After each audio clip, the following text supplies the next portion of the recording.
Lorsque le jour de la Toussaint,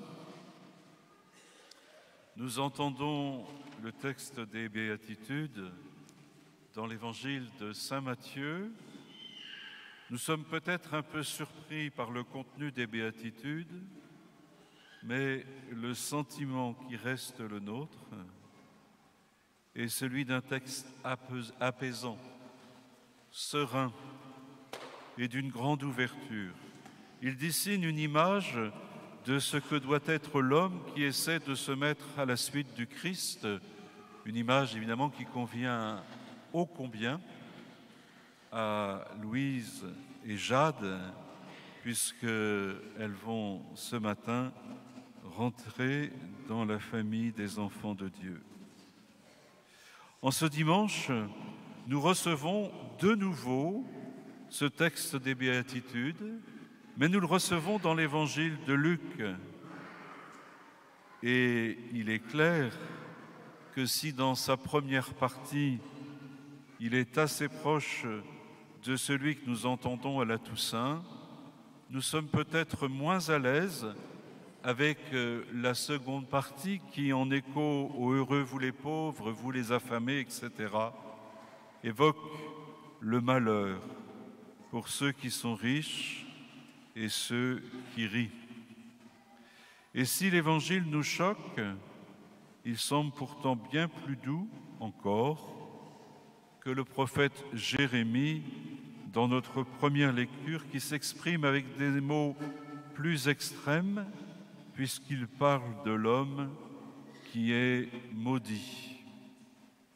Notre tendance naturelle pourrait être de n'insister que sur la première partie de l'Évangile et la seconde partie de la première lecture, et de laisser de côté tout ce qui évoque le malheur et la malédiction.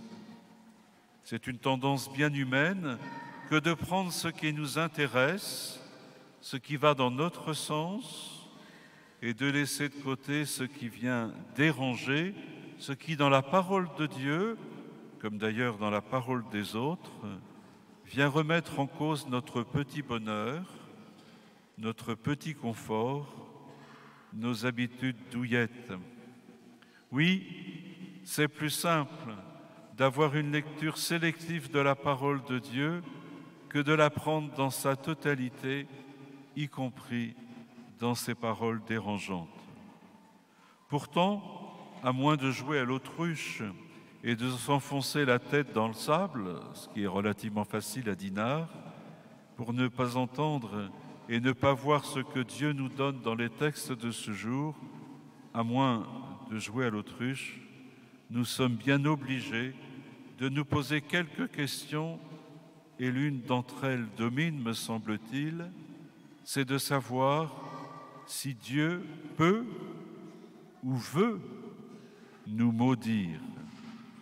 Car outre ces deux passages que nous entendons aujourd'hui, nous pouvons penser à d'autres moments des évangiles ou de l'Ancien Testament qui résonnent en nous de manière douloureuse, comme la malédiction du figuier stérile qui n'avait rien demandé dans l'évangile de Marc, alors que ce n'était même pas la saison des figues, ou les malédictions promises à ceux qui n'écoutent pas les commandements du Seigneur dans le livre du Deutéronome. Et ce ne sont là que deux exemples parmi bien d'autres. Alors Dieu peut-il ou veut-il nous maudire?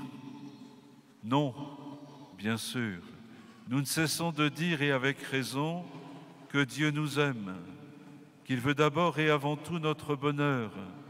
Mais s'il nous aime, il nous veut libres.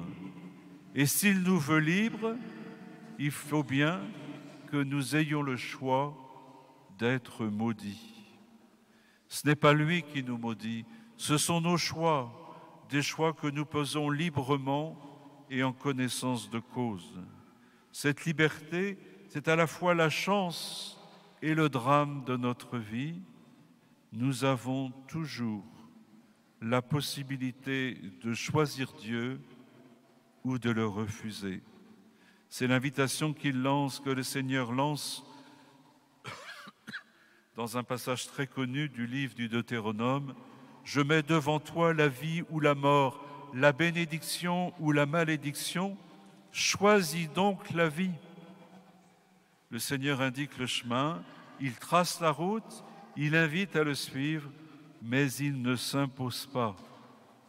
Peut-être que cela nous semble mystérieux, mais nous avons la possibilité de le refuser, de ne pas le choisir, de refuser le bonheur auquel nous sommes destinés, ce bonheur qu'il veut nous donner. Car s'il n'y a pas la possibilité de ce choix, quel est cet amour qu'il nous porte? Si notre destin est déjà écrit dans la bénédiction et le salut, ou dans la malédiction et la condamnation, sans que nous puissions y apporter quoi que ce soit, quelle est, frères et sœurs, cette religion? C'est une religion de la soumission et sûrement pas une religion d'amour. Béni soit l'homme qui met sa foi dans le Seigneur, dont le Seigneur est la confiance, s'écriait Jérémie dans la première lecture. Alors, frères et sœurs, la question vaut aussi pour nous. Où en sommes-nous de notre confiance en Dieu?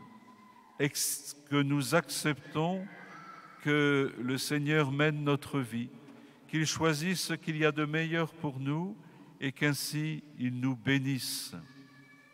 Parfois, il faut bien l'avouer et le reconnaître, nous pouvons avoir l'impression que notre vie est plus du côté de la malédiction que de la bénédiction. Nous sommes-nous demandé ce que le Seigneur veut à travers telle épreuve dans notre vie qu'il permet? Si nous la dépassons avec son aide et son soutien, ne devient-elle pas pour nous finalement une bénédiction? Ce sont là des questions auxquelles il est parfois difficile de répondre de manière définitive, mais cet appel à la confiance, si nous l'entendons, est une source de bénédiction pour chacun et chacune. N'est-ce pas là ce que nous recherchons, ce que nous désirons pour nous comme pour ceux que nous aimons?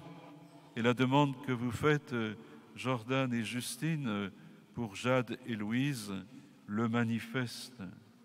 Alors demandons pour elles, mais demandons aussi pour chacun et chacune d'entre nous cette grâce de grandir dans la confiance.